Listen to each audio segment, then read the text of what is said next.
you can give me a feedback here on YouTube chat. My name is Daniel Ferraz, and I'm here to, let me just show you share my screen. I'm going to just introduce our special talk today. So this is GEELLE, as you know. This is a grupo de estudo sobre educação linguística. Oops, sorry. I have another one here. Just a second. Yeah, sorry. Going back here. So this is, as I told you, this is GEELLE, Grupo de Estudo sobre Educação Linguística em Línguas Estrangeiras, or study group, research group on foreign language education, grupo de estudios sobre educação linguística em línguas extranjeras. This is our email. And basically, also, we are connected to the national projects of literacies or on literacies that were coordinated by Professor Dr. Valquíria Montemor and Dr. Lynn Menezes de Souza. This is our website, and now it's being coordinated by myself, Daniel Ferraz, and Ana Paula Duboc, all of us from the University of São Paulo, okay? And let me go back here just to say that we have been interested in studying topics connected to teacher education. And teacher education, thinking about the pre-service teachers, but also the in-service teachers, so teachers who are already working, in languages, Portuguese, of course, but also foreign languages, and our interest is the English language, okay?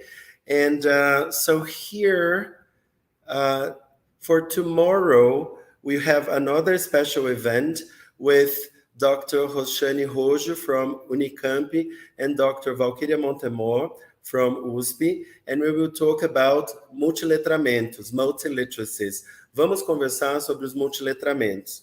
Então, o que vamos fazer amanhã, o que vamos fazer é conversar sobre as experiências da professora Roxane Rojo e a professora Valquíria Montemor, como é que elas iniciaram as suas pesquisas sobre os multiletramentos, como é que elas veem os estudos de multiletramentos hoje em dia no Brasil. I think it's going to be a wonderful conversation as well, just like this afternoon's conversation, our talk. So let me stop sharing here. Oops, sorry. So what we decided to do, just for you just for us to organize our event, Luz Mary Quintero is going to start, and she will talk about her research, etc. And then Lynn will follow up with his talk for the event. And after their brief presentations, let's say, we will move on to the questions of the chat from YouTube chat. So please, if you can help us with comments and questions, things you would like us to ask Lemario and Luz Mary. Also, we will also try to ask questions to amongst ourselves. Let's say Lynn will ask questions to Luz to Lemario, and I would like also, if possible, to ask some of my questions as well. But of course, we will try to cover all the questions from the audience. Okay, so I'm bringing Luz. Luz, welcome, bienvenida. And thank you very much for accepting our invitation to be here talking to.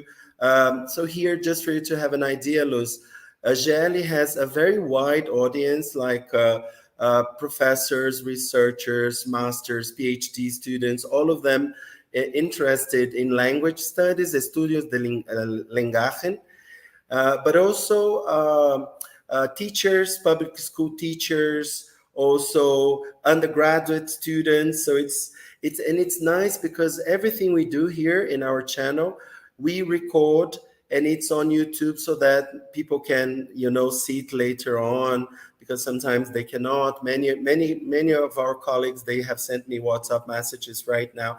Daniel, I'm working, I'm teaching, etc. And so, muchas gracias. Thank you very much. Muito obrigado for being here with us.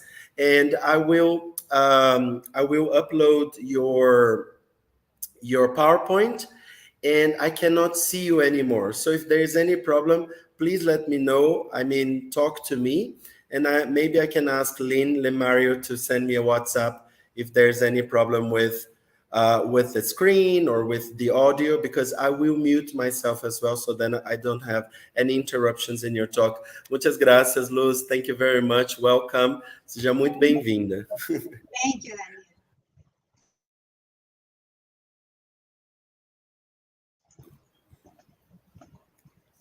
Luz, can you hear me? Yes. Yeah. Yes, perfectly. So yes. I think we can start with the slide. Yeah, I will upload them. Just a second. Let me do it first, and then I will take myself. Good afternoon, everyone. In the meanwhile, thank you very much for this invitation to Daniel and to the research group, and especially to Professor Lynn Mario, who has very kindly accepted to be my advisor in the internship that I'm currently doing at Universidad de Sao Paulo. So thank you very much. I feel very honored to be working with you and learning a lot from your wide experience in the field of ELT and education in general. Today we are going to have a talk around these topics that I have in the slides, and that is the name of this talk, that is Critical Pedagogy versus Critical Intercultural Decolonial and Challenges for Teacher Education. This presentation is part of my thesis dissertation that I'm starting as part of the doctorate program in Universidad del Valle in Cali, Colombia. And my dissertation advisor is Norbella Miranda Nieves, and as I told you, the internship advisor is Dr. Lynn Mario Menezes de Souza. Well, I want to tell you a little bit about me and who I am very briefly, because I think our personal stories always connect with our academic stories and trajectories. So I have some pictures, and as I talk, you can see the connection maybe with my discourse. So I was born in a rural area in Santander in a poor single parent family. When I was 10 years old, my mom suffered a strong physical disability that limited her options to work and meet the basic needs of her children. My relatives, mainly male, believed that education was not important for women, as they were supposed to raise children and stay home.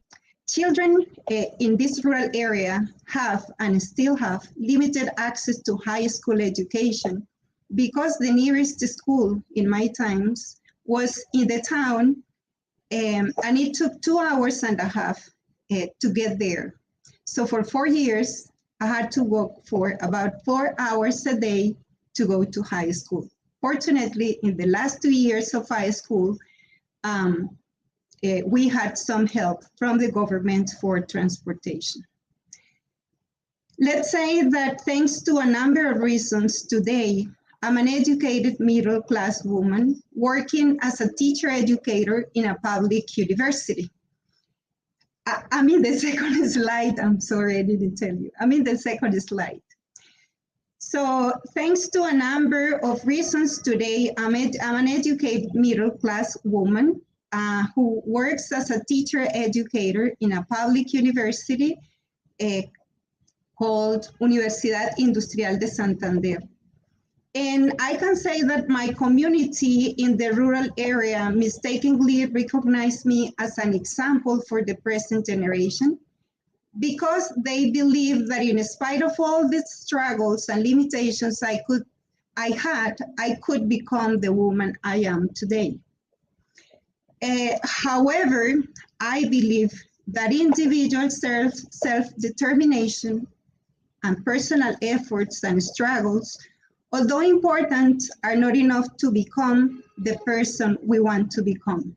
And in spite of all the struggles and personal efforts, most of the people can't become the people they want to become. Well, you will see that as I talk about the topics that I want to talk today, you will find connections between this short personal story and the topics that I'm going to present. Next, thank you. So I want to mention some important, in this search, as I told you, this is part of my doctoral dissertation. And when we are when we want to find a topic to research, we always have to identify the gap. And in identifying that gap, I've read different things that are important and that my work intends to somehow contribute to that gap. So to fill in the gap. And well, something that I want to say is in relation to Colombia first. Colombia has historically lived an endemic violence. And what type of violence then, as this author Galton has defined violence in 3 different ways. So direct violence, that is visible and is enacted by either physical or verbal means. Social structural violence, that is invisible and comes from societal order and from the government. And cultural violence that combines the 2 previous ones, and it's also invisible in some way, but is present in the beliefs and narratives that validate the use of the 2 previous types of violence.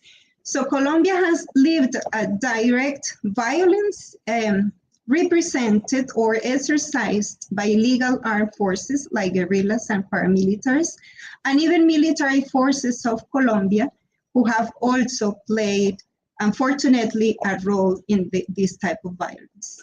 Social structural violence that is very common in our country, and is present as inadequate housing, scarce education and employment opportunities, extreme poverty, marginalization, unfair land distribution, and the like.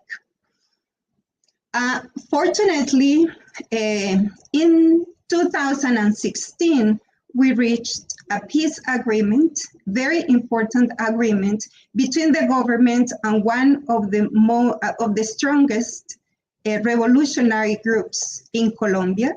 So after 60 years of confrontation, they came to a peace agreement. As part of that peace agreement, there was an important part, an important component of the agreement, among other components, is the role of peace education. So peace education was created as Cátedra de la Paz. And this Cátedra de la Paz is expected to be implemented across all educational levels. So it means from preschool to higher education. So for about 7 years or more, because the Cátedra was even established before the peace agreement in 2014.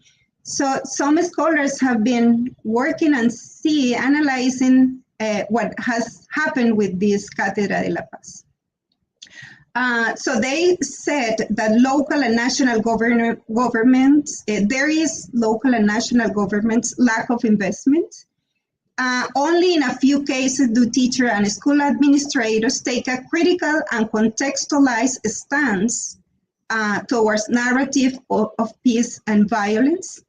And in most of the cases, this Cátedra de la Paz is disconnected of other school subjects or does not approach the conflict from multiple perspectives, but in general, from the perspective that is the perspective of the Ministry of Education.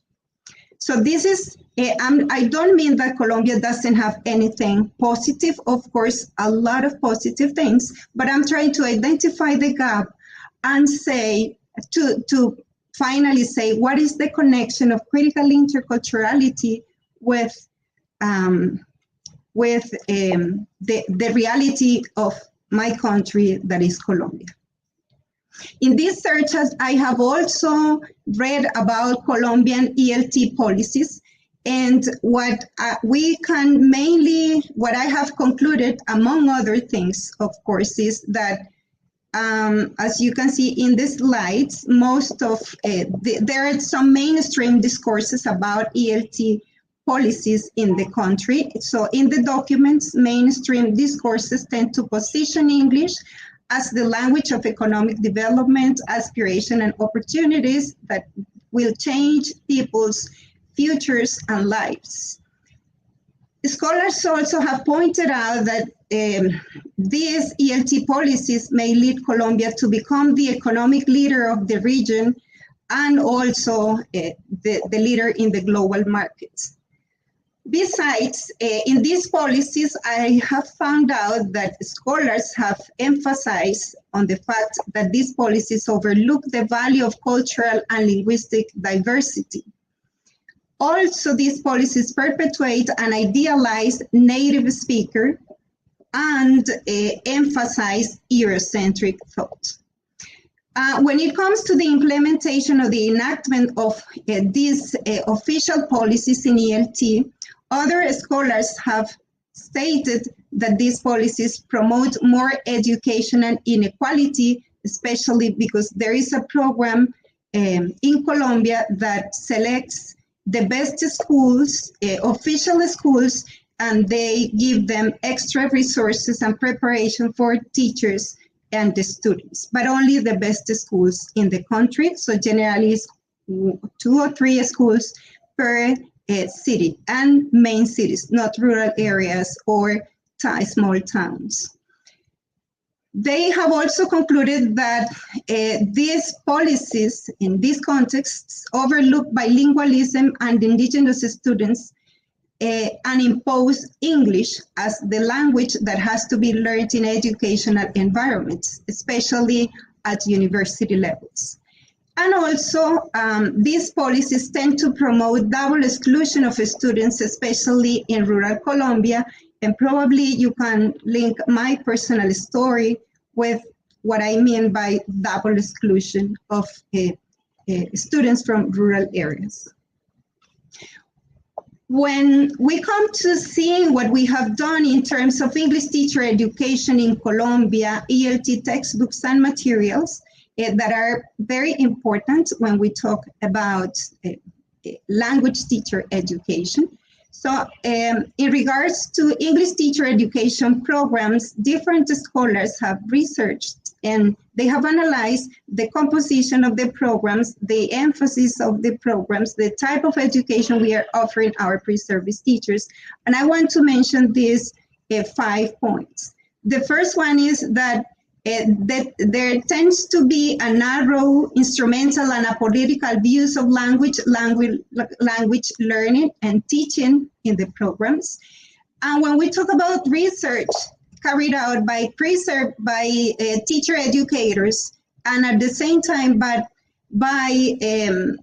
pre-service teachers, we find that teacher educators, although it's not the only thing they research, but they tend to research topics such as improving language proficiency and teaching skills and reproducing foreign models of language teaching. I mean, studying the reproduction of foreign models of language teaching, and in a study carried out by Castañeda in 2021, very recent.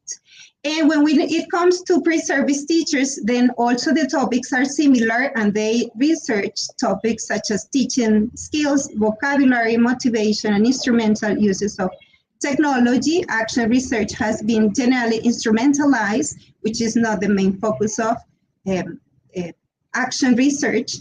And there tend to be deficit discourses about language learning students, and especially in public education. When analyzing the materials and the textbooks and materials that are used to teach, especially English in this case, but also we can refer to the other types of materials that we use in teacher education. In ELT textbooks and materials, there is a reductionist, instrumental, and limited concept of culture. There is a displacement. When we talk about cultures, there is a displacement. There tends to be a displacement of Colombian, local, and Latin American cultures and contexts. Non-Western knowledges are marked as irrelevant or inferior. And there are representation of neoliberal characters on mainstream textbooks, and in these, especially English textbooks, spreads racism, sexism, cultural misrepresentations. And there tends to be an emphasis on surface aspect of cultural aspect, and especially focused on the inner circle countries. When reading about all of these topics that have to do with ELT, teacher education, of course, there have been research and practical initiatives, right, by scholars who have seen and considered that language teacher education has to go farther from only training skillful language users and teachers who can teach language skills properly, and etc. So these initiatives are, for example, on topics such as critical interculturality, peace education in English teaching, for example, community-based pedagogies and ELT, teaching of English in rural Colombia. It has been a topic that has been widely researched now, and students, teachers, identity construction, as well as, this is connected to rural education, ELT, ruralities, and territories, and how the conditions and this part of territories are also connected to the concept of critical interculturality. So we have been working. As you can see, most of the references that I have used here are scholars from Colombia, are texts or publications, research produced by Colombian scholars. I have decided to focus on that because I wanted to show you a little bit of what is going on in Colombia in relation to teacher education. So then when we see with this, let's say, wide view of the country we have, plus the type of education and the initiatives that we have, then we see a reason why critical interculturality is pertinent, and it's a pertinent project that has to play a very important role in English language teacher education. So then what is, let's start by talking a little bit about interculturality. So interculturality is not a new concept. Interculturality has always existed as all human beings interact on a daily basis. However, most of those interactions among different people and cultural groups generally take place in asymmetric relations of power, of course. So then when we talk about in ELT, of course, interculturality has played a very important role. And then we all, I think, know the different approaches, or the most common approaches that have been present in ELT. One is the one that is called intercultural communicative competence, proposed by Michael Byram, and that is used mainly by all foreign language programs. But later, or maybe not recently, but he has moved to a different approach that is called the intercultural citizenship competence, as proposed by Byram, but also by scholars from Latin America like Melina Porto and Manuela Wagner and other scholars who have moved from intercultural communicative competence to intercultural citizenship competence. So these approaches are very important for foreign language teaching. However, they are mainly conceived, the type of interactions that they study in these approaches or that they support are the interactions mainly between people from different countries, right? And developing that intercultural communicative competence or intercultural citizenship competence among people across different nationalities. So that is one contribution. Those are contributions that are Eurocentric as well as Anglo-Saxon. They have contributed, but we have the other view of interculturality that is a concept that comes, critical interculturality, that is a project which was originated in Latin America, especially by American indigenous and Black groups who have historically questioned the coloniality of power and who have been historically marginalized in our cultures. Why is it so? Because in general, at least in Colombian, is the tendency in Latin America, when we talk about interculturality, we talk about a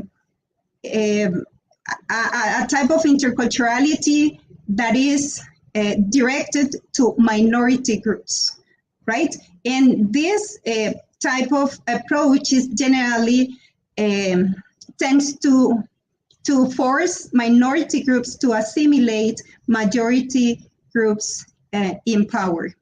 So that is one of the major limitations of multicultural education and intercultural policies that have been implemented from a Eurocentric point of view, is that they tend to be unidirectional. That is to say that social minorities are expected to learn from the system, and yet dominant groups did not have to learn from the others, right? Presumably because oppressed groups don't have much to contribute to society. So then, as you can see in the slides, there are some definitions. I have highlighted some key concepts. Critical interculturality, critical interculturality is a project, and that has to be very clear, that this is something that is not in place, but is a project, a long-term project. And it's a project that is not directed only to education, but as Walsh says, this is grounded in the urgent need to transform social structures, institutions, and relations, because interculturality deals precisely mainly with the type of relationships that are established among different cultural groups. And these cultural groups are conceived in our context, not only as people from different nationalities, but in societies and in our countries, we have a lot of different social groups that can be determined by gender, by language, by ethnicity, by professions, by sexuality, etc. So then this is a social, political, epistemic, and ethical project of decolonization, right? And this project the project intends to cultivate symmetric relations among different cultural groups. I think that is very important because we are talking about interculturality. And also here, this is concerned with the systematic disruption of structures of discrimination, racism, sexism, and other forms of exclusion of subaltern groups. So as we can see here, these are the types of discrimination that suffer people in these daily, day-to-day intercultural interactions. So it also intends to construct a society with social justice, equality, in which all individuals and forms of life are recognized, respected, and valued. Well, we can advance. this critical interculturality is closely connected with the project of decoloniality. Very briefly, when we talk about colonialism in Latin America, one of the main features that the authors that have studied, the group of authors, and every time there are more people interested in studying this, it's the process of that colonialism is understood as a process of racialization. And when we talk about a process of racialization, this is understood as this classification among the different individuals of the time. So then people, right, were classified as superior and inferior, rational or irrational, primitive and civilized, right? And obviously white Europeans were classified as superior beings and indigenous people as inferior beings. And therefore, cultures, languages, identities, cosmologies, epistemologies were also marginalized. So this colonial history of racialization and the inferiorization of human groups has survived, and we have then, and it is present in today's world, and this is what we call coloniality, right? All the patterns of power that emerged and resulted from colonialism that define culture, labor, intersubjective relations, and knowledge production as we have racialized. Can we advance?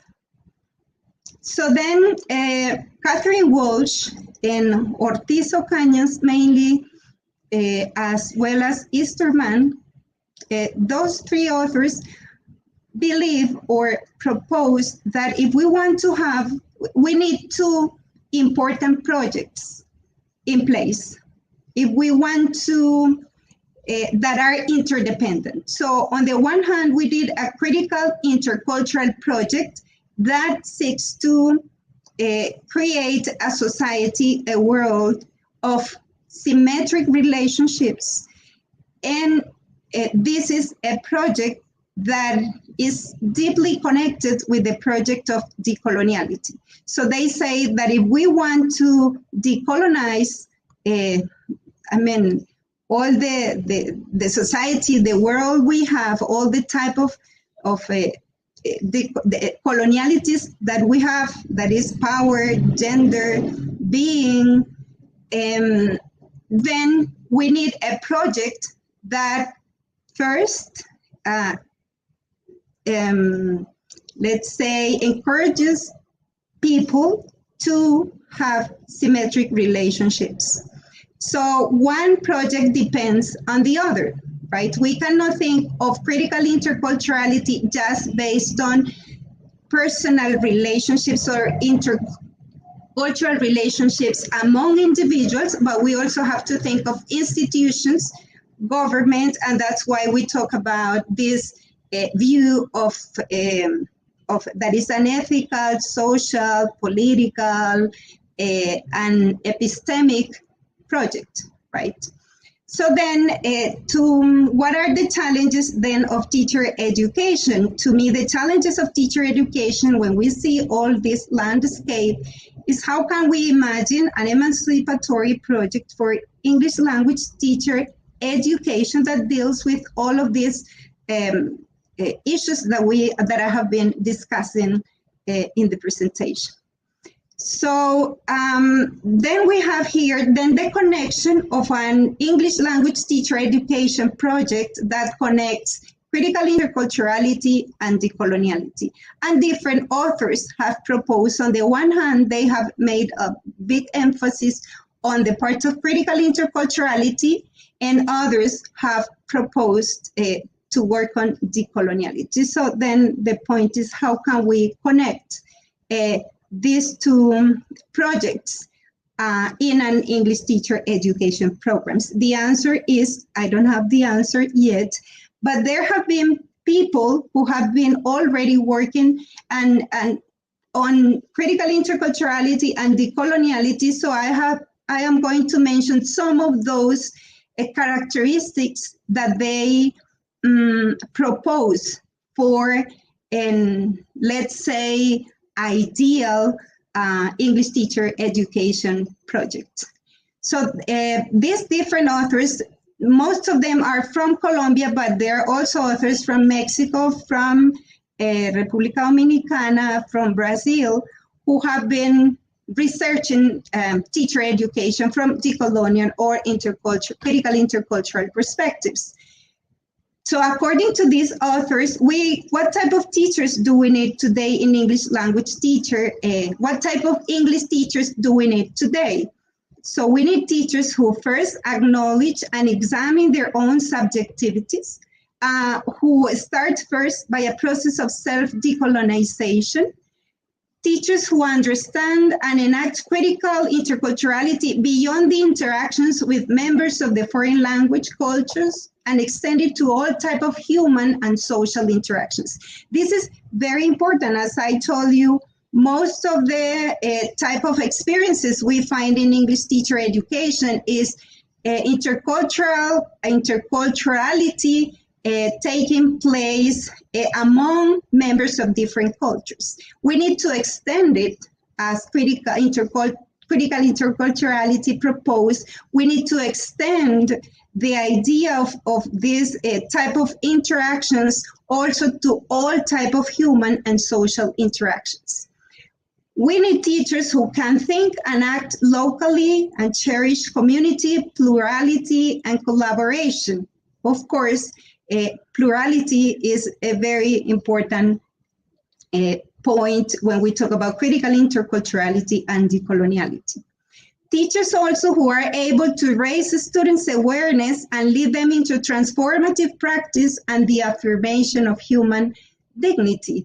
So then it means that it's not only, that it's how can English teacher education programs really help future teachers to enact critical interculturality and decoloniality, right? So that these ideas that sometimes are in paper and are discussed by very distinguished scholars, how can this theory become practice, right, in real contexts? Are committed to subverting coloniality by bringing new epistemically disobedient pedagogies, as taken from Walter Mignolo, this idea of disobedient pedagogies, and effectively ambitious instructions into existence. So here Dominguez also emphasizes on that. So how can we bring this in this subverted, how can we subvert coloniality, but how can it really bring it into existence in classrooms? Teachers who challenge the institutional, cultural, economic, and political and social asymmetries. So that's why I said that it's not only about the asymmetries among different human groups, among individuals, but is what is the role that all these cultural, economic, and political and social institutions play in shaping this type of relations. And finally, this type of teachers that different scholars envision are teachers who help students fight against visions that undermine the plurality of human experiences and diversity.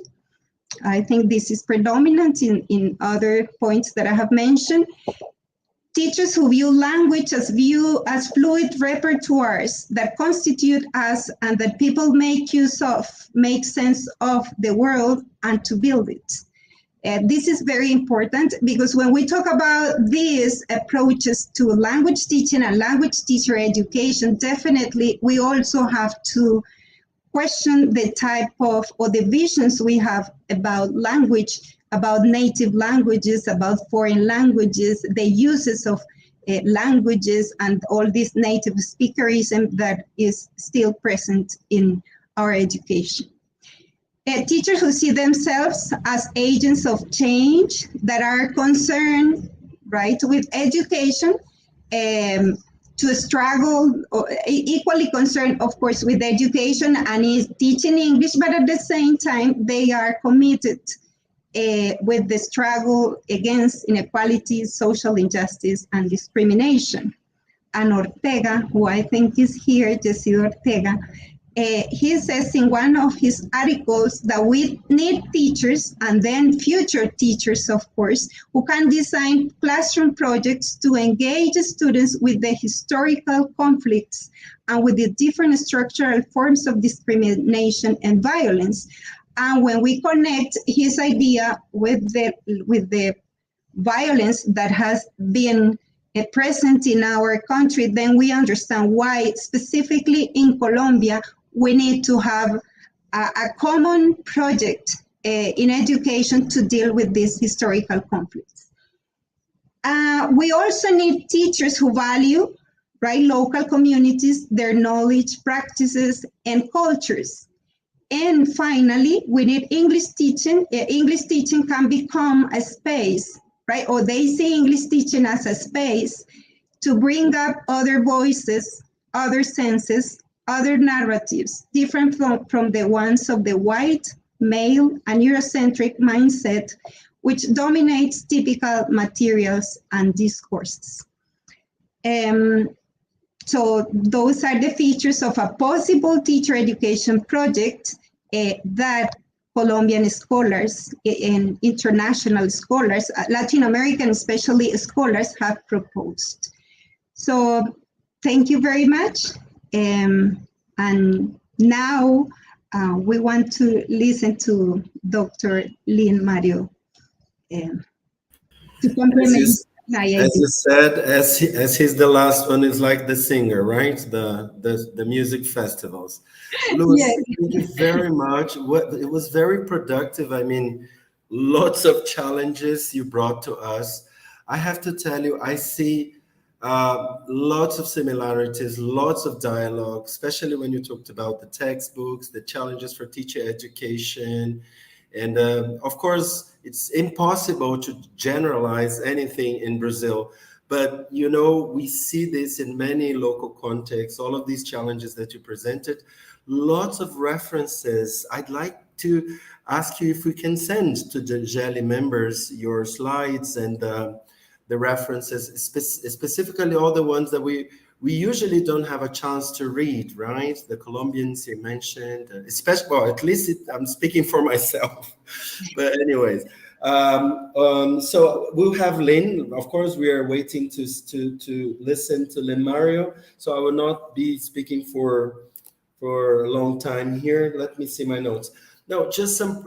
Thank you very much, Lynn. Luz, I think we have a lot to discuss. Just some technical issues. Guys, I have an apology to make.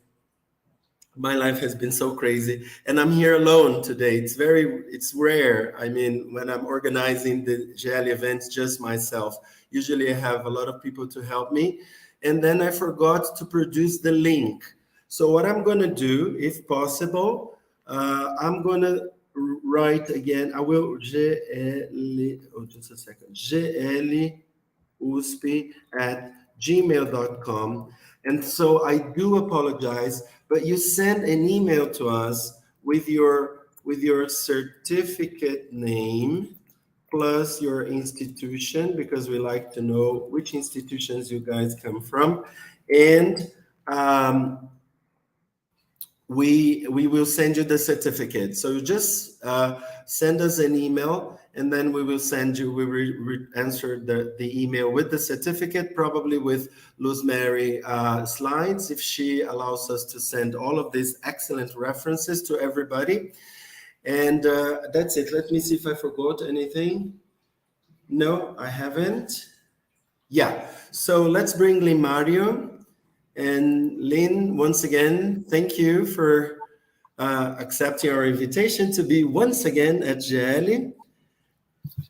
Thank you, Danielle. Danielle, would you like to project my slides, or should I do them here? I can do it. Okay. Yeah, you just send. I'll people that I forgot to thank also the participation of everybody, the presence of so many colleagues and friends from Projeto Nacional. It's such a rush to organize all of this, so many screens.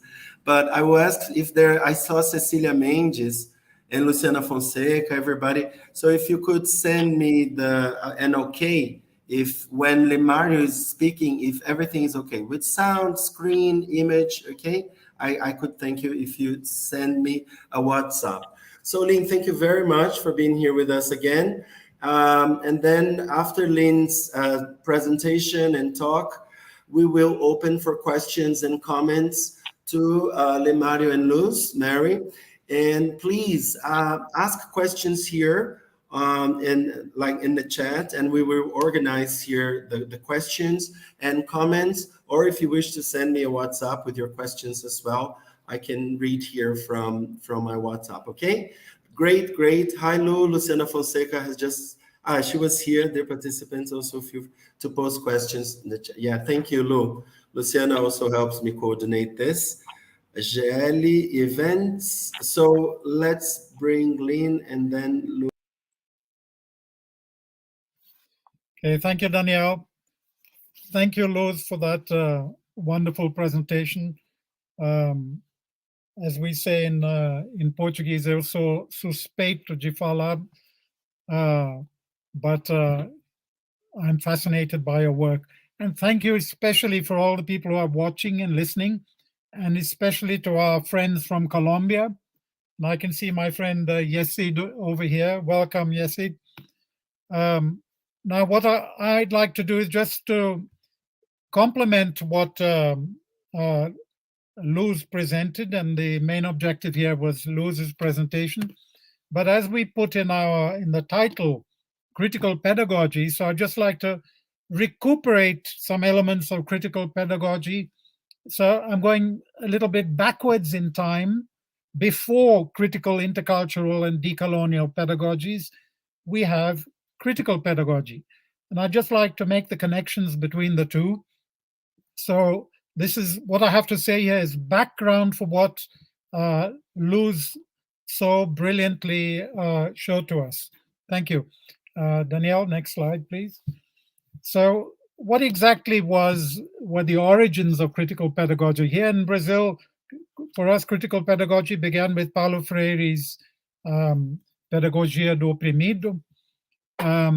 But basically, we can just to generalize what critical pedagogy is or was, its origins, we can say it was influenced by a Marxian critique of social inequality and injustice.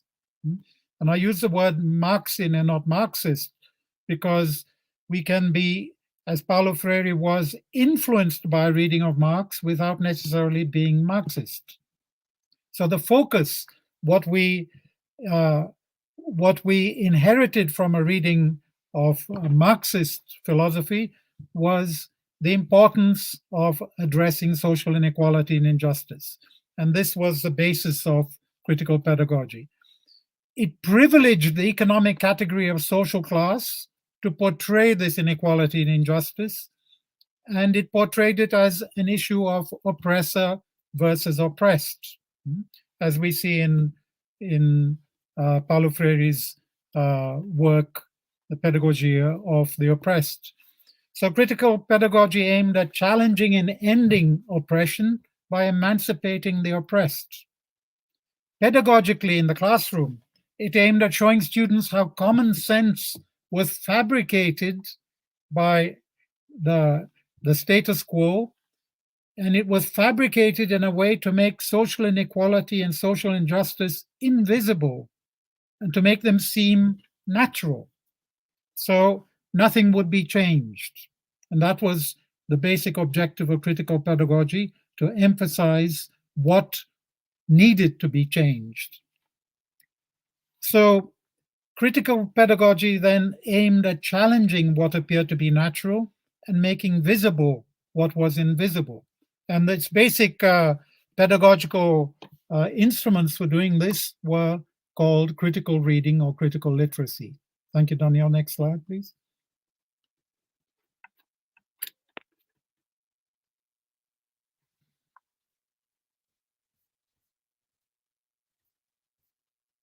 Next slide, please, Danielle. Thank you. Now, the important thing I'd like to call attention here is, as Luz mentioned, our concept of critique that we're using nowadays is decolonial theory. Right? The concept of critique in critical pedagogy was to identify the reasons why injustice and inequality existed and to promote the change in these reasons of these circumstances. This goes back to Max Horkheimer's concept of what critical theory was. The limitations of critical pedagogy in its original form were the following. Oppression was seen in terms of a dichotomy, oppressor, oppressed. Nowadays, in decolonial theory, or even in previous anti-colonial and post-colonial theory, we see this as being much more complicated than a simple dichotomy. So oppression, when we saw it in terms of a dichotomy, it was seen primarily in economic terms. And this points to the original Marxist inheritance.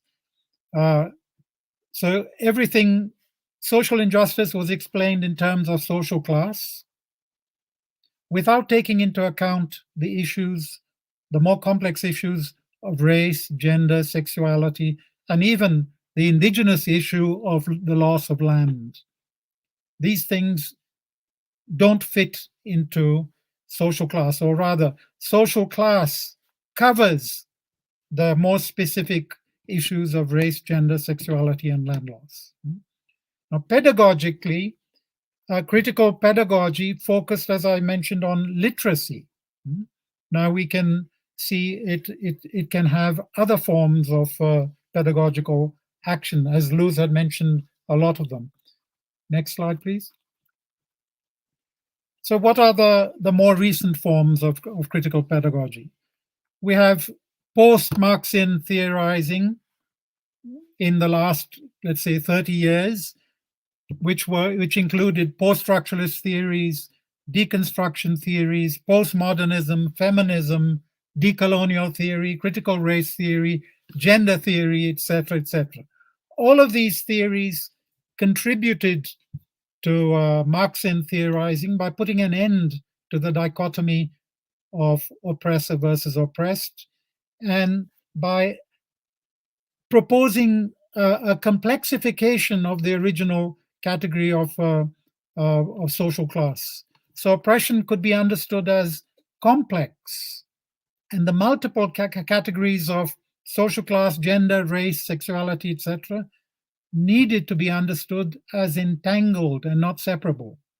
And this is important because, yes, we have the theorizing of intersectionality, for example, but as Maria Lugones says, from a decolonial perspective, the categories that we have, the categories of analysis, are Eurocentric and Northern-centric. So we have to be careful. We have to question, from a decolonial perspective, the categories which we inherit, such as gender, race, social class. These need to be questioned. And once we question them, we will see that they are not separable. They are, in fact, entangled. And with decolonial theory, we have new categories of analysis, such as, these were mentioned by Luz already, coloniality, and here I'll mention locus of enunciation, where one is speaking from. And this is why Luz began her presentation by talking about where she was speaking from and her personal history, and how important this was to what she knows and how she constructs knowledge. Next slide, please, Daniel. So what would a decolonial and intercultural critical pedagogy look like? So rather than beginning from an abstract top-down concept, such as social inequality, social justice, language literacy, all of these are abstract top-down concepts. Top-down meaning we don't know where they come from, we don't know who invents them, we take them as if they already exist, as if they are there, they've dropped from the sky. But rather than beginning from abstract top-down concepts, which presuppose universal epistemologies, meaning that everyone shares the same knowledge and point of view, a decolonial critical pedagogy now departs from bottom-up, socio-historically situated contexts. So we no longer speak of language, but language as it's understood in a particular context.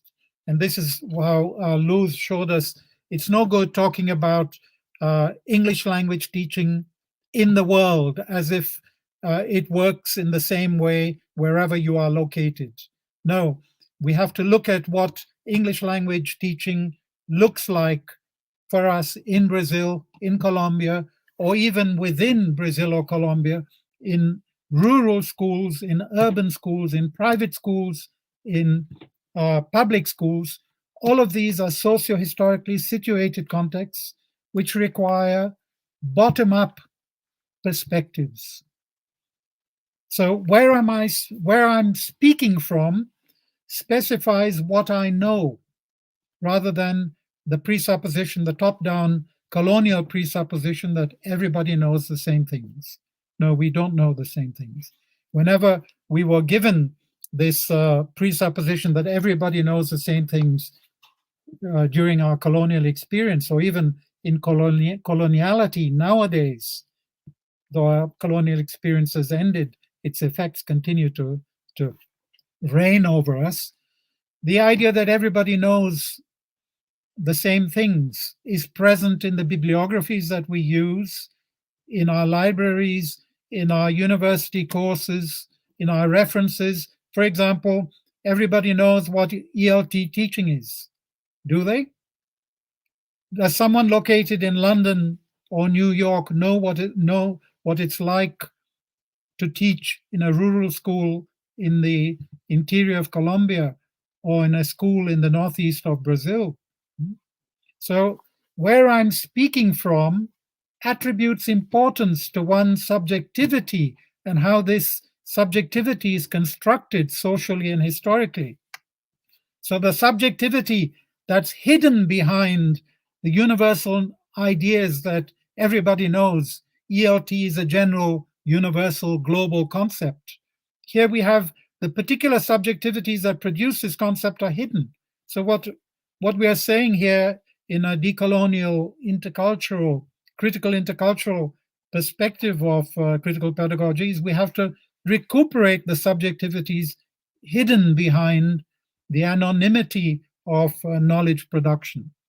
So where I'm speaking from brings the body back and marks the unmarked. These are two concepts that I've used in my own work. To bring the body back is to locate the subject socially and historically, the subject that produces knowledge. So all the colonial knowledge, the knowledge of our bibliographies that come from the global north, we have to remember they come from the global north. We have to remember that they are produced as universal and as being valid anywhere on the planet. But we have to question that. Are they? So if they're produced as being unmarked, meaning not locally situated, then we have to mark them as being locally situated, yes. This doesn't mean that knowledges produced in one context are not applicable to another context. Certainly they're applicable, but they have to go through a process of translation, adaptation. And this is a critical process to see what is adaptable and what is not, what is transferable and what is not, what may need to be reinterpreted, explained, or left out. As we know in translations, we need, in some cases, or perhaps in many cases, to make footnotes. We can't simply translate one text into another language. They will not be identical. We may need to make footnotes or give explanations. Next slide, please. So where I'm speaking from, meaning the identification of the subjectivity behind the production of knowledge, this should not be essentialized. It's important to identify the subject, but the subject is not static. It's not essentialized. As we all know, even the knowledge that I may have produced as a biographic being, something that I wrote 10, 20 years ago, if I go back and read it, I may want to change it. It is not the same knowledge that I would produce today. So the subject that I was in the past is not the same subject that I am today. So we have to be careful about not essentializing our locus of enunciation, or the place where we're speaking from. And as Ramon Grossvogel reminds us, when we speak of our locus of enunciation, we have to remember there are two ways we can understand our locus of enunciation. We can understand it in social terms, that we may be socially located, meaning the category that our social group attributes to us, for example, as social class or as gender or as race. This is something that our social group attributes to us. So if we take the example of gender, I may be male because my social group attributes to me the category male, but I may not think like all the males from my social group. I may think differently to the other males of my social group. So here, the knowledge that I produce is from my epistemic location is not necessarily identical to my social location. So we have to add that level of complexity to distinguish where I'm speaking from can be subdivided into my social location and my epistemic location. Sometimes they may combine, sometimes they may not. So one may, for example, again, speak and think as an oppressor, even though one belongs to an oppressed group. So we can have people who belong to one gender, but use the knowledge and speak from a location of another gender, or people who belong to one racial group, oppressed racial group, and use the same discourses as people belonging to the racial group that oppresses them. So rather than a generalizing critical literacy, which in a top-down manner presupposes that all readers belong to the same singular social category and therefore think alike, a critical decolonial intercultural critical literacy would propose that each social subject reflects on, why do I think what I think? Why do I understand what I understand? Rather than assuming that because I belong to a particular social class, I will then think according to my social class. In my work, I have proposed that, for example, in critical literacy, we should think based on ourselves as social subjects, not as members of a social group, and not as individuals, because each of us as social subjects have been constructed by social discourses which are wider than us as individuals. This allows us to reflect on how our different epistemic locations, my social class, my race, my gender, etc., and their different discourses construct each of us as social subjects and influence the way we think. So, for example, rather than say that I belong to the middle class and therefore I think as a member of the middle class as any other member of the middle class, I should, from a decolonial critical intercultural perspective, remember that, no, I may be speaking, yes, from a social location of the middle class, but my racial subjectivity, the discourses that construct my racial identity may affect my middle class discourses that also construct me. My gender, my religion, my profession may also modify, add to, or detract from the social location that constructs me, my middle class location. So we need these levels of complexity, and we need to understand how they influence the way we think in order to understand the complexity and the interconnectedness that we have, and hence the interculturality that constructs us as social subjects. As Luz mentioned, interculturality is not necessarily something between one culture and another. It's the relationships that occur also within the same culture. And I would add to this and say it's also the relationships that occur within ourselves. So, for example, I've heard this, and I mentioned this before. As a teacher, I may, as a thinker, as an academic, I may privilege certain theories and certain epistemologies. But when it comes to being the father of adolescent children, right, my role as a father may demand other epistemologies. And I very often heard this from my children when they were adolescents. They would say things like, "Dad, what would your students say if they heard you being so authoritarian?" So what I'm saying is that in certain moments, we may need to use our authority, and we may need to diminish our propensity for dialogue, which we profess in an academic situation. So once we understand why we think how we think, we can then transform our ways of thinking. Next slide, please, Daniel. So, and this is, I will end here. So I tried to give a quick historical view of where critical pedagogy came from. And here I'd like to end recuperating one of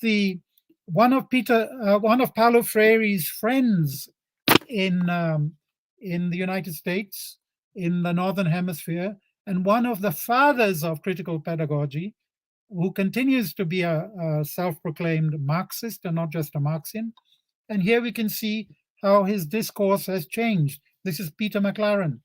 His discourse has changed when we look at what he professed to be critical pedagogy 30 years ago.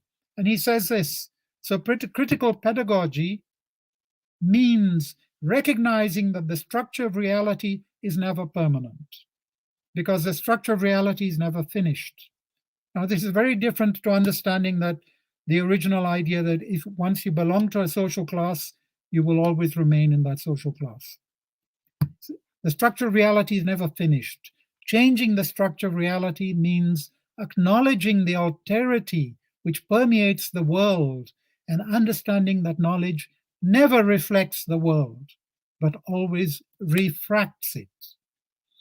And we need to take responsibility for this refraction, this reduction of the strangeness of the world to the familiar. Now, this is an advance on the original idea of critical pedagogy. It brings this level of complexity to critical pedagogy, which was not there in its origins. Right? So in challenging the social relations that structure reality, and these are still the words of Peter Mclaren, he says, we necessarily change the very formation of our own selves in the process. So he brings down, he goes from the original idea of social class, meaning a group which was homogeneous 30 years ago, to now he's talking about the change in the very formation of our own selves. And this is the change that critical pedagogy has undergone. Right? And for me, I would say, from a subjective position, of course, I would say thanks to the influence of the critical theories, including decolonial critical theory and intercultural critical theory that we have had in the past few years. Thank you very much.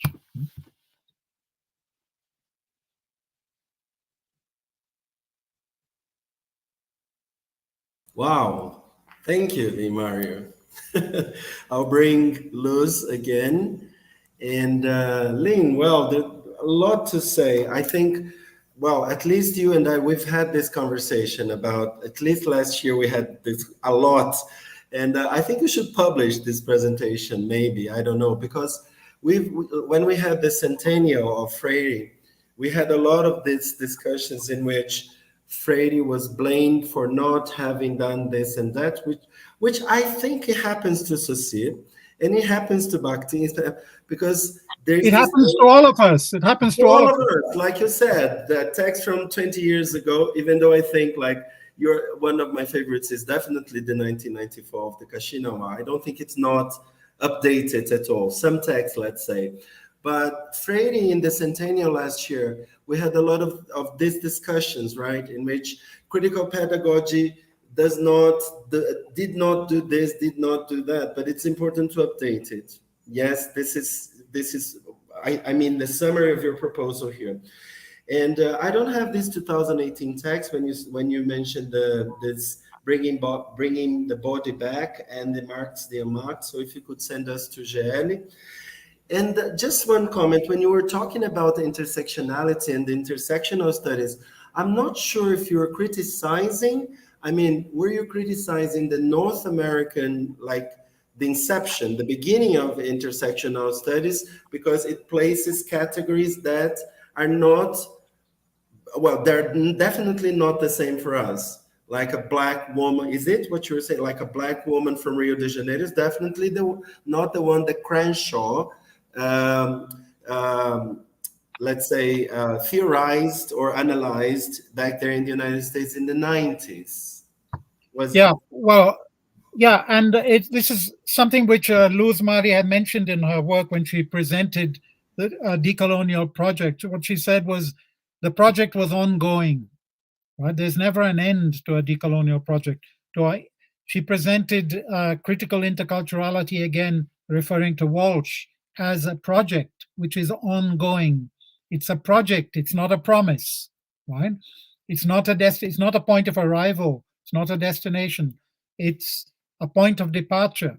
Now, when Crenshaw herself reacted to these critiques, and when she said that interculturality was a project, it wasn't a point of departure. And where I was referring to Maria Lugones' critique of intersectionality, and that critique of intersectionality can only occur in the same way as you're saying, Danielle, we need to update our theories. We can only give value to an updating of our theories if we give value to the concept of locus of enunciation. We are no longer in the same locus of enunciation. Therefore, we can go back and read and update. We need to read and update. So Freire, for example, in his last work, that's what he did, right? So I never forget, is it Pedagogy de Esperanza in his last published work. Mm-hmm.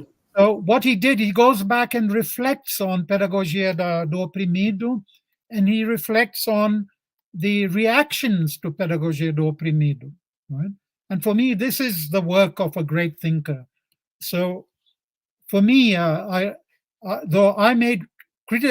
I criticize Freire, I criticize the readings of Freire, which do not take into account the locus of enunciation of the people who are doing these readings, right?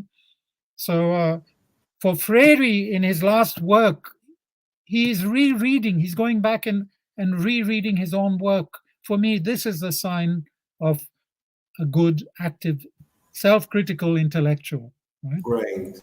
Yeah, I do agree. Yeah. Look, I have a question for you. I promise, guys, it's the only question I have. I prepared this in advance. I know Limario, at least Limario knows a lot the work of Silvia Cusicanqui with the Sociologia de las Imágenes. And I've been following her work, watching her videos and workshops. So I'd like to ask you guys this question that's to both of you, especially on decoloniality. And I guess I partially agree with her in this. It's from her book. And let me project here the question for you. And this is my only question from GEELLE. Luz, you can answer this even before we see the question.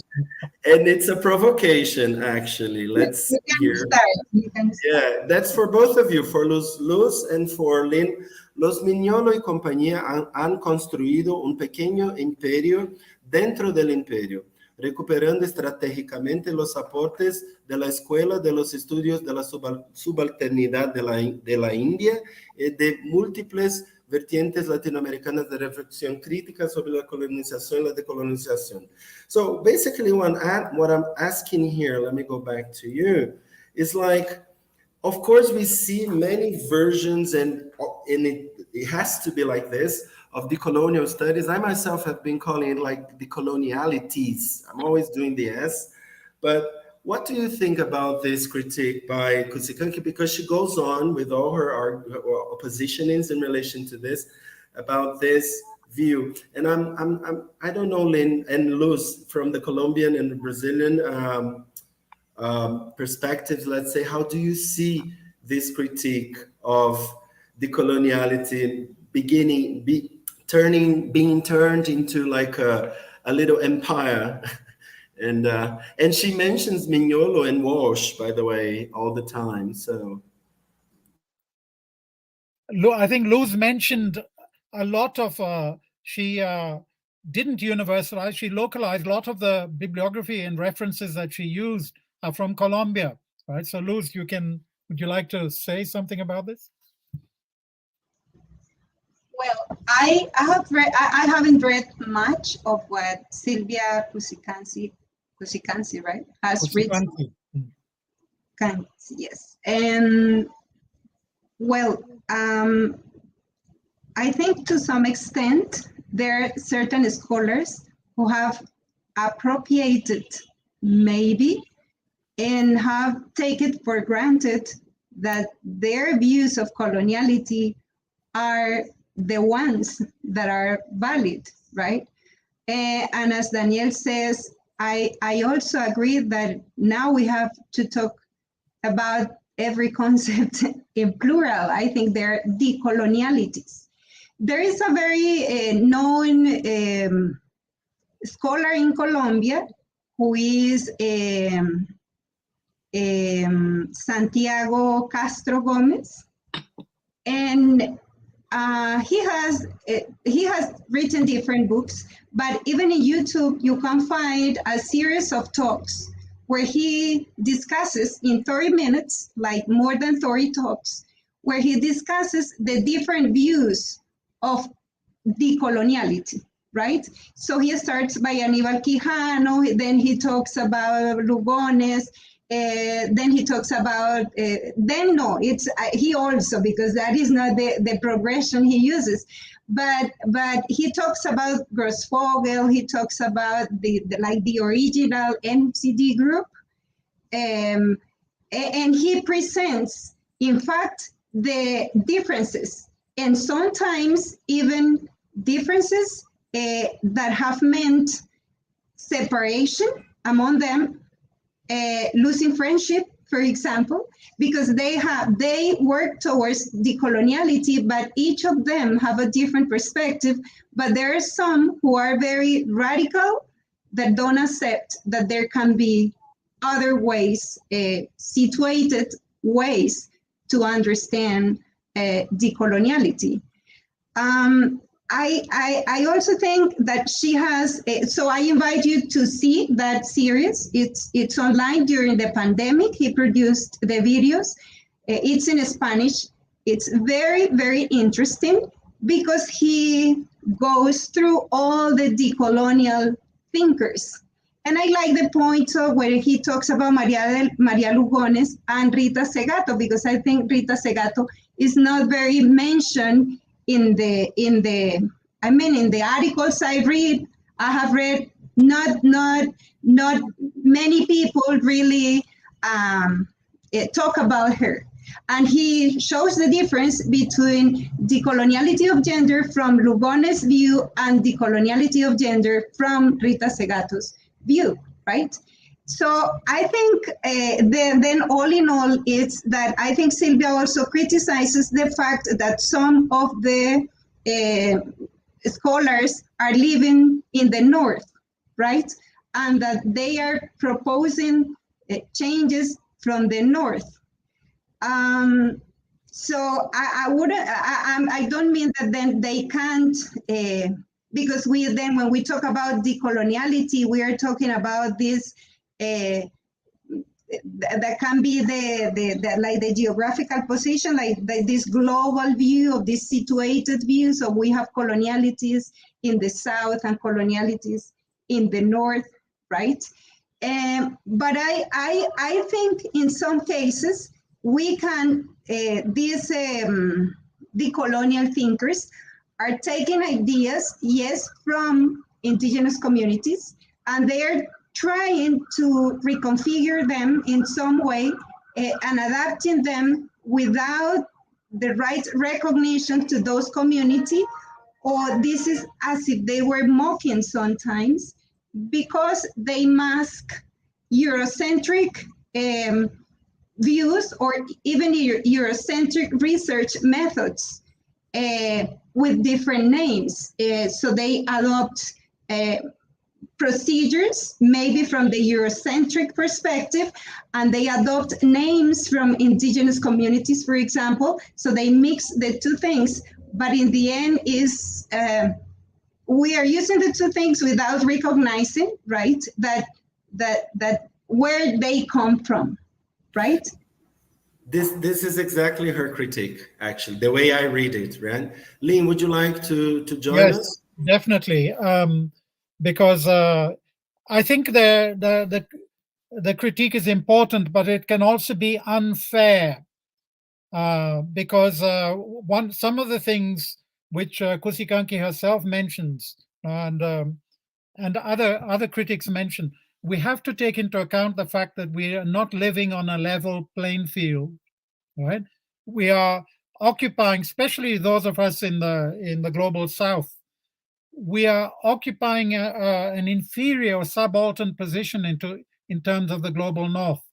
So yes, we also produce knowledge, but they own the journals, they own the publishers, right? They own the media. So whatever is published in the North will acquire a global dimension, whereas whatever we publish will always be local. So that is something that has to be taken into account. What I'm saying is that it may not be intentional, right?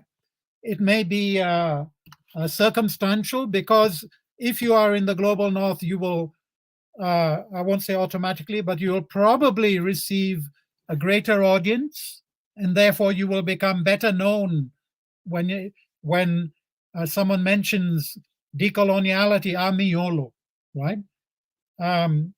So I think there is that mechanism which produces inequality and injustice, epistemic and economic injustice. It's already there, and it will give preference to whoever is in the global North to have priority, right? So I think that has to be taken into account. They may not intend to be world famous because they are talking about this, but because of their location, they will have greater access to fame than any of us can ever imagine, right? The second aspect is that is one of essentialism. I think we have to be careful when we talk about essentialism, right? And we see this, especially in the case of Brazil, this is happening with indigenous cultures at the moment. Indigenous cultures in their political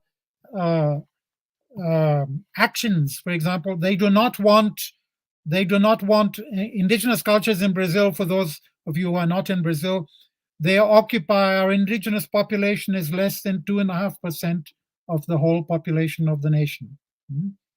Now, they do not want to make political alliances with the poor, the blacks, etc., etc. So I'll give you an example which is happening at the moment under our noses. We are discussing in Brazil, in relation to our university, access to our university education, we are discussing the quota system, right? So the quota system takes into account the indigenous, the black, and people from the public school system, meaning the poor. That's what's presupposed. Now, in many cases, the indigenous communities do not want to take part in this discussion, right? Because they believe, for example, that the indigenous problem is an indigenous problem. It's got nothing to do with the problem of our Afro-Brazilians or of the poor, right? And this, yes, they're right. But then when we are talking about political action, right? If you consider what is indigenous to be only indigenous and always indigenous, then you're always going to be an insignificant minority in Brazil, right? That's one of the dangers of essentialism, right? In other nations, for example, the indigenous populations occupy a greater percentage, so they have more visibility. It's not the case in Brazil. Now, besides Silvia Cusicanqui, Ramon Grossvogel also makes a similar criticism of two people. He makes a criticism of, this is in one of the articles he's published, he makes a criticism of Miolo, and he makes a criticism of Quijano.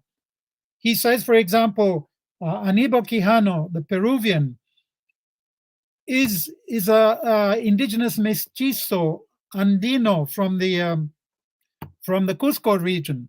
So he has been influenced by indigenous cultures. A lot of what he writes comes from indigenous cultures, but he makes no reference at all to influences of indigenous cultures in his writing. So he speaks as if he's a heterosexual, white, whatever, right?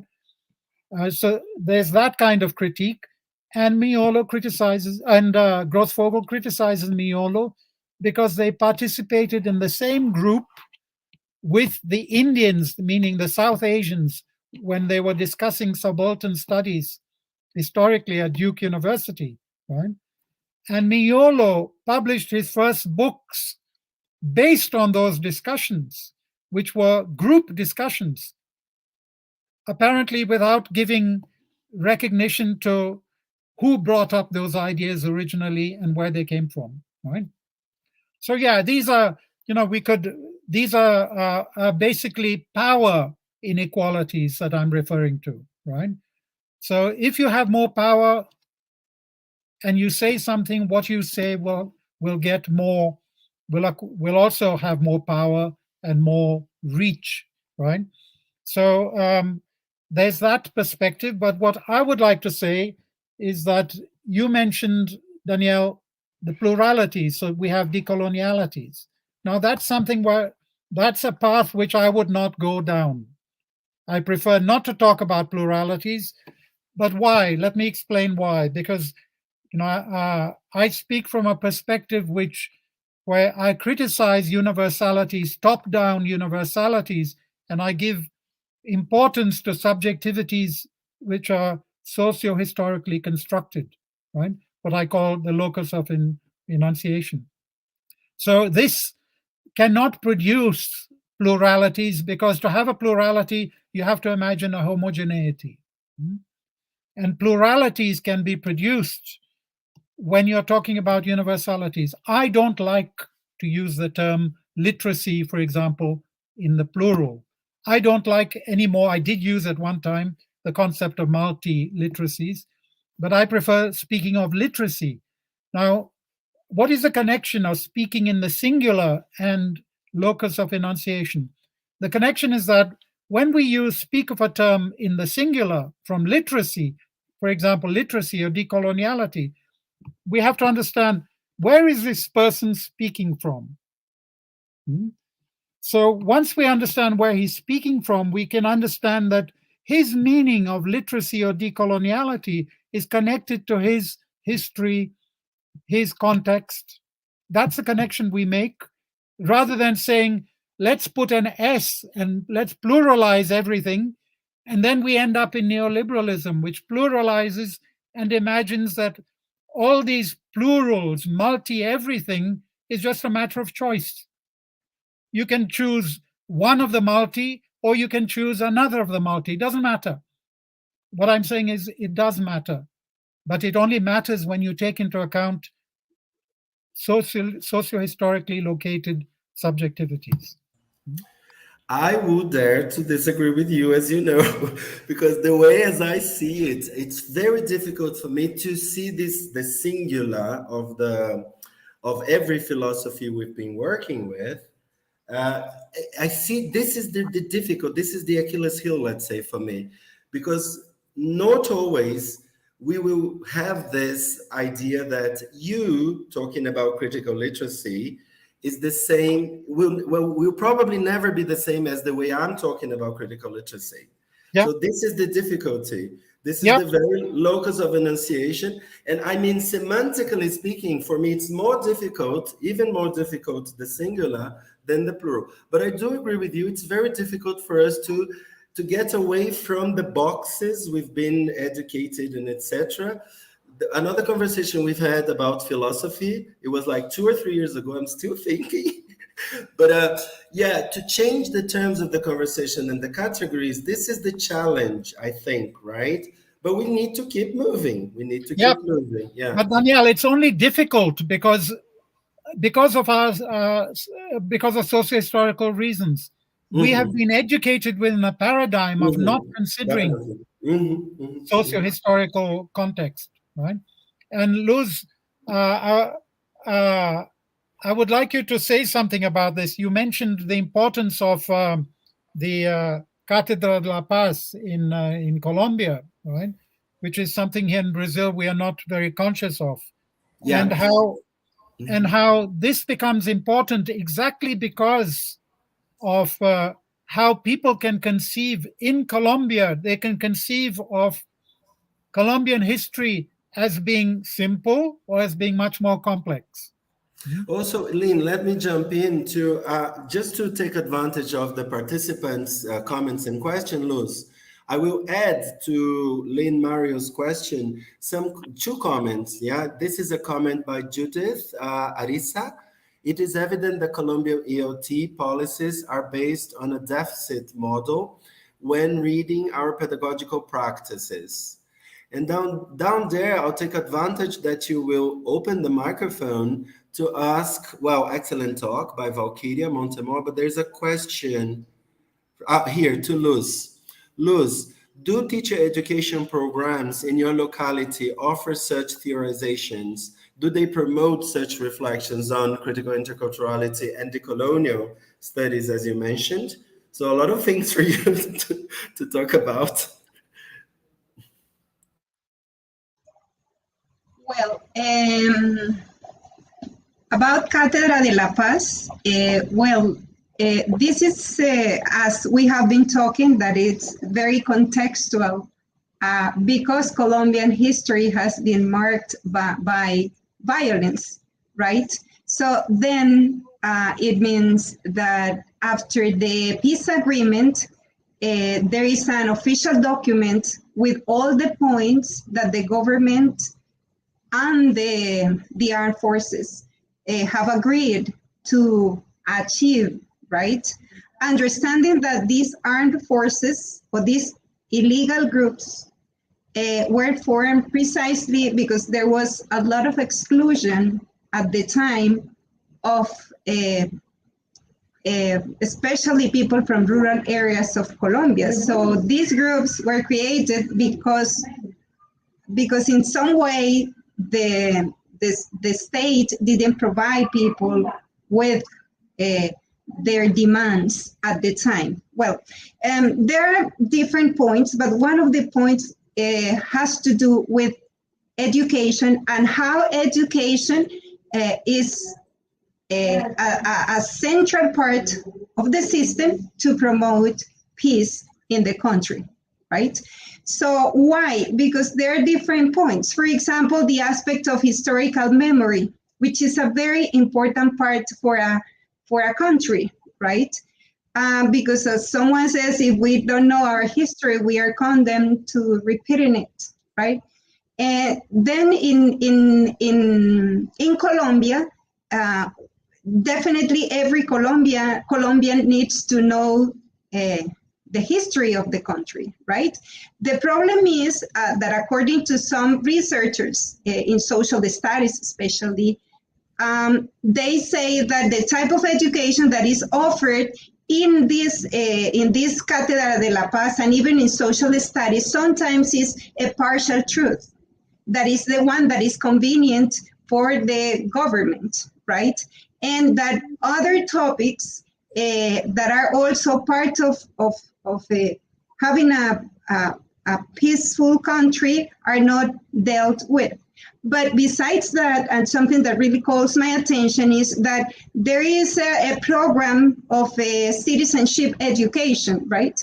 And they say that peace is treated there only as the way the program is conceived mainly deals with resolution of problems among individuals, right? It's among, for example, in official schools, there is a lot of violence among students, right? Verbal violence and also physical violence. So these programs deal with that type of violence mainly, but structural violence is not included in these initiatives, right? And a lot of even teachers don't consider it important to know our history, because some of them, I was telling Professor Lynn, that some of them even say that that is painful to tell students about the realities of all this murdering that happened in Colombia and a lot of very traumatic events that a lot of population lived in our country. But that is part of Cátedra de la Paz, right? The problem is, and I close this part with this, is that Cátedra de la Paz gives freedom for every institution to design the program, right? So most of the schools have given the responsibility to the teacher of ethics or the teacher of social studies, but those teachers are not really much into that, right? Into talking, because this is a political position at the same time. It's not just about retelling events and dates and naming things, but it's also really going a little in depth into those topics. Not much has happened, right? According to the articles that I have read. Sometimes at universities, I think Universidad Industrial de Santander, for example, has a good program, because every semester the university offers different voices of the different people who have suffered violence in the country, right? So I think that could be a good initiative. Now, talking about, the one important thing is that then peace education has to be also part of ELT, because this is a topic that has to be included across curricular subjects. However, most English teachers in official schools especially are still very interested in teaching grammar in isolation and these practices that I think are also common in Brazil. Now, the other question is if teacher education programs in my locality offer this type of theorizations and reflections. Well, yes, we offer that. But let's say that as all is, I would say that there are specific universities that we know and English teacher education programs that we know that have this vision of English teacher education, right? And some other universities, so there are groups of teacher educators who approach the profession from this view. But there are others who believe that this is too political, that this is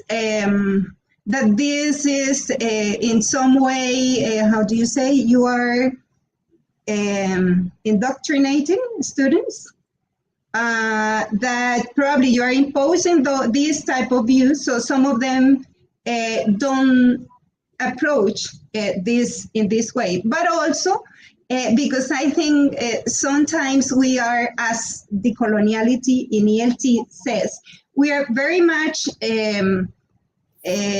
influenced by Eurocentric thought in language teacher education, as Kumarabadi says, right? So most of the readings we have are about methodologies, about second language acquisition theories, about individual differences, but this type of individual difference that are more cognitive, which is not wrong. I'm not saying you don't need that. You do need that, but it should go beyond that, right? Beyond, when we talk about designing materials, then sometimes it is very technical, right? But we don't go to the essence, to the content of those materials we are creating or the readings, but it's very technical. Like you teach a reading, you do a pre-reading, a while reading, a post-reading. I don't care about what you are reading about as far as you learn to go through those three stages. So I think this is part of this coloniality of knowledge, right? that is, and the coloniality of being that is very much predominant in English teacher education programs. And precisely that is let's say, one of the purposes of my dissertation is to inquire into the practices or the praxis of teacher educators who are currently working in English teacher education programs in Colombia, who are currently working from these perspectives, right? Because sometimes we tend to have a lot of diagnosis and say, okay, we don't have this, we don't have this, we don't have this. So it's like, and who is doing something? There are a lot of people doing things. As you have seen in some of at the end in the 2 slides, there are a lot of people who are doing things in our country, right? So what I want to know is what they are doing, how they are doing that, how they can maybe even think collectively of a project that is different for English teacher education, right? So I would say that to some extent we do that, but that depends on the view of teacher education, of the view of knowledge and being that teacher educators have, right? Okay. And what was the other question? No, I think you have covered all of the comments and the questions. Yes, yes. Danielle, I'm reading what's in the comments, and I think I didn't make myself clear. It appears that people think that when I criticize the multi, I'm criticizing diversity and multiplicity. No, I'm criticizing the dichotomy between multiplicity and singularity, right? Obviously, I'm not criticizing diversity or multiplicity. Obviously, I'm saying we have different kinds of literacies. But what I'm saying is that they are all manifestations of the same phenomenon. So I'm questioning the utility, the importance of representing or naming them as being multiple or as being singular. So when I say I think there is only literacy and not literacies in the plural, what I'm saying is the phenomenon is the same. So literacy refers to the meaning-making process, the semiotic process of connecting certain elements of representation. It may be the alphabet, it may be the image, it may be something else, with meaning, right? Which is when the image or the alphabet or this other thing, for example, in sign language, the hands, are taken to be a form of writing. So literacy presupposes a form of writing which is connected to meaning in a multimodal manner, right? The phenomenon is the same. It manifests itself in one context as X, in another context as Y, right? There is diversity. I'm not saying there is singularity. What I'm opposing is the dichotomy between plurality and singularity, right? As I mentioned, in a locus of enunciation, I am speaking from the same body, but I am traversed by multiple discourses. So how can I defend singularity, right? I'm defending diversity, but from a perspective which is not Eurocentric, which has always understood diversity in a very rational, box-filling manner. So I'll give you an example that the sociolinguist, the Indian sociolinguist Kupchandani uses to discuss multilingualism from a non-Eurocentric perspective. He says, from a Eurocentric perspective, multilingualism is represented as 1 + 1 + 1 = 3, meaning we have one language, and then we have another language, and then we have a third language, so we have 3 languages. This is multilingualism from a Eurocentric northern perspective.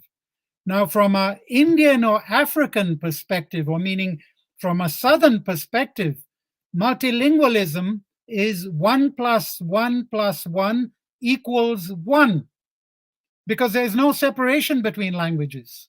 Multilingualism is when a speaker uses many languages without knowing that they have different names or without separating them.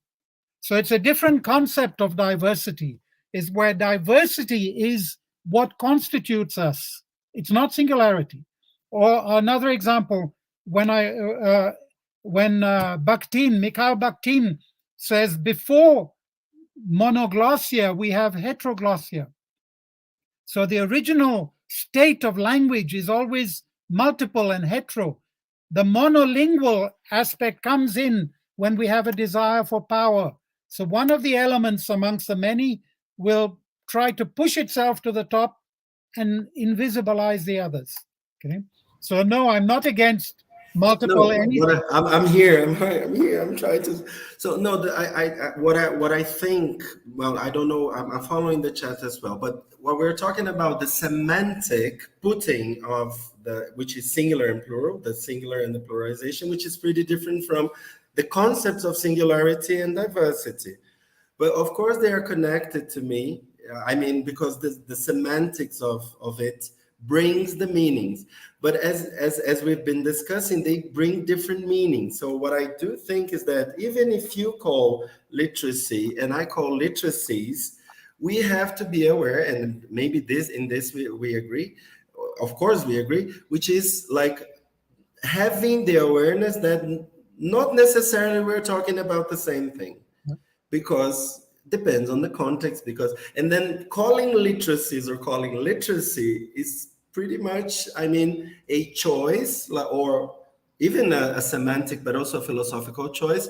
But it's important to explain, let's say, right?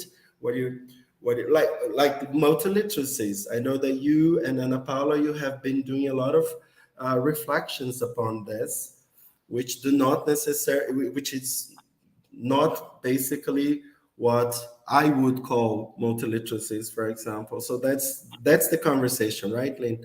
Guys. Yeah, perfect. I agree. Yeah. But it's also a place of power, Danielle. Yeah. Because if you're in a powerful place which can broadcast to the rest of the continent or the planet, that, like what Kusikanki accuses Miolo, if you are in a powerful place and use the term multiliteracies, then it's your meaning which will become hegemonic. Yeah. So there comes responsibility, like managing, running GEELLE, there comes responsibility, right? We have to really keep studying and advancing, and also providing all of this. Guys, there are many comments and thanks. Yes, who will be joining us in our next event, the big event we have every year of national literacies. I'd like to thank you all. Wow, we have been talking for almost 2 hours. But of course, I would like to thank Lynn and Luz, and also invite them if you have some final words. We always close with you guys, some final words, especially for people who are, I mean, starting to get to know all of the theories, or maybe teachers in service already, or Luz, if you want to talk to our Brazilian colleagues here. So if you have some closing words for our GEELLE members and participants. And of course, I would like to thank everybody for being with us up to this point in time. Thank you. Surprise! Luz. Yes. I'm really thankful for all the people from Brazil who have attended the conference or this talk. And I think we have embraced, in fact, a lot of people in Latin America have embraced a different view of language teaching, of education in general, and also of English teacher education, which is my main point of my work, at least the work that I'm doing right now. As Professor Lynn says, I'm not the person I was 10 years ago, right? And that is important to highlight. Even sometimes when you read the publications, when I read some of the publications that I have done, I read those publications and I can see how we have changed. And it's not that we were wrong at that point, it's that was our point, right? That was the socio-historical context where we were right at the moment, but that we are constantly updating ourselves and our knowledge. And I think most of us are newcomers to these views of education and English teacher education, right? So then my invitation would be to join, to continue to believe that other type of education is possible, that teachers are crucial when we talk about all of these decolonial and intercultural and projects of a better world, a just justice. Teachers are key in the solution or in proposing new alternatives, right? So we definitely need to think of how can we envision teacher education that actually helps teachers to not only to know and discuss and reflect, but to make it possible in classrooms, right? Because we don't want just to have books and essays and reflections, and that is important, of course, but there is this other very important part, that is how can it make it possible in the classroom, right? Understanding that this is really challenging, right? Coming from theory to practice is very challenging. So how can we structure English teacher education programs as a collective, right? In Latin America, how can we discuss a possible project that connects theoretical reflection, self-decolonization, understanding where I come from, why do I think the way I think, why do I understand things the way I understand them, as Professor Lynn Mario has said, but also how can we structure programs that make these tremendous, interesting discourses alive in classrooms, right? How can we do that? I don't know how to do that. I've just read people who have tried in different ways. And of course, understanding that there is no one single option, because then that would be colonizing English teacher education, right? But the discussion among us lead us to think and see possible ways that are appropriate for those socio-historical places where we are situated right now. So thank you very much. Thank you, Luz. Very good connection. Thank you, Lynn, for bringing Luz to our conversations, to GEELLE, to Projeto Nacional. It's going to be we can and we will establish good dialogue. Lynn, before you finish, let me just tell you, there was no the question of language. Remember, we've been talking backstage, why English, why Spanish, Portuguese, which language, but today we are safe from this conversation, because it's always like here at GEELLE, for example, the digital events we've been doing in the languages we can all communicate, guys. So sometimes we do it with international colleagues, and here we have many languages that we can speak, but there are better languages that we can communicate, you know? So, Lynn, your final words? No, it's for me, it's a pleasure to have Luz Mari here, and to emphasize the importance of the exchanges in the interconnections that we need to have between ourselves in Brazil and our colleagues in Latin America. We have this in certain groups. We have a group going currently with a lot of people from Colombia. But for a long time in Brazil, we ignored our colleagues in Latin America. Right? We were very colonial, and we looked to the north rather than looking across the Andes. Right? And so I hope this is just one in several of exchanges that we can have. Thank you very much. And Danielle, have you told the public that we talked about multiliteracies, but tomorrow we have an important event, right? Yeah. Definitely, yeah. And what we are doing, we have asked Roshani and Valkyria basically to talk about their subjective personal experiences with multiliteracies, the projects they have carried out throughout their careers. I think it's going to be a nice chat as well. Yeah. And on the 20th, we're doing Jennifer Alford and Joe Window with the topic of critical literacies / critical literacy. From an Australian perspective, international perspective with Jennifer Alford, and Joe will talk about the dialogue between Australia and Brazil in terms of critical literacy / critical literacies. Thank you very much, everyone. It was a pleasure. Lynn, muito obrigado. Luz, muitas gracias. Muito prazer em conhecê-la. E a gente se vê no próximo evento, que é amanhã, né? Tchau, Lynn. Tchau, Luz. Thank you, everybody. Pessoal. Thank you, Luz. Muito obrigado. Thank you. Thank you so much.